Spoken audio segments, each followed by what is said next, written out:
नमस्कार।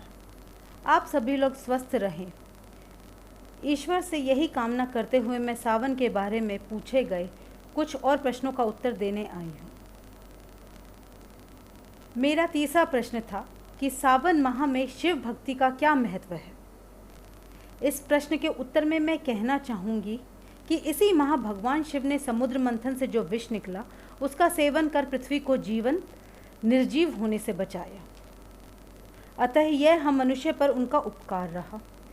इसी माह में उनका और माता पार्वती का विवाह हुआ, जो हमें जीवन में सृजन का महत्व समझाते हैं। वर्षा ऋतुओं में पृथ्वी पर पुनः जीवन पनपता है और शिव भगवान के इन कृत्यों ने जीवन का महत्व समझाया है। जैसा कि हम जानते हैं कि शिव पुरुष हैं, वह शक्ति प्रकृति हैं, तो सावन के महीने में प्रकृति पर वर्षा होती है और प्रकृति फिर से सजीव हो जाती है। वह वर्षा शिव का स्वरूप मानी जाती है। यह माह जीवन का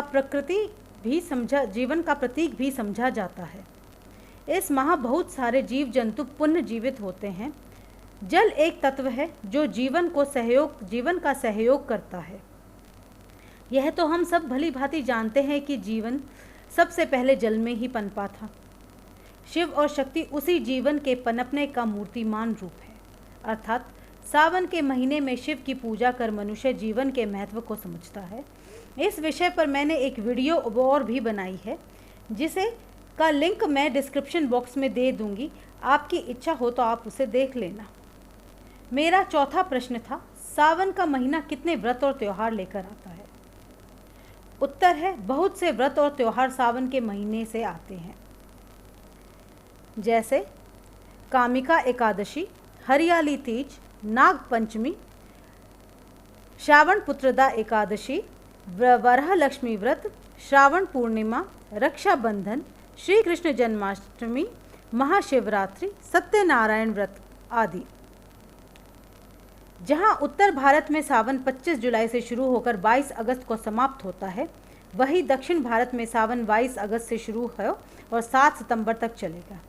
यह फर्क भारत की भौगोलिक बनावट की वजह से है, पर सावन दोनों ही भागों में महत्वपूर्ण है। मेरा पांचवा प्रश्न था, सावन का महीना किस त्योहार पर पूर्ण होता है।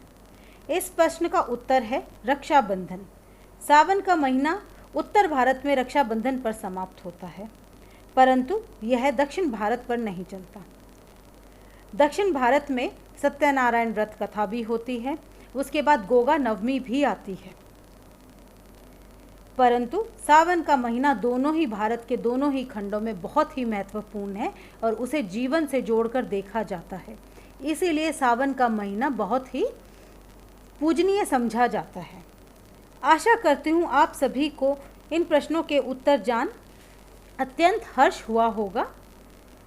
वह आशा करती हूँ आप सभी मेरे इन प्रयासों की सराहना करें। धन्यवाद।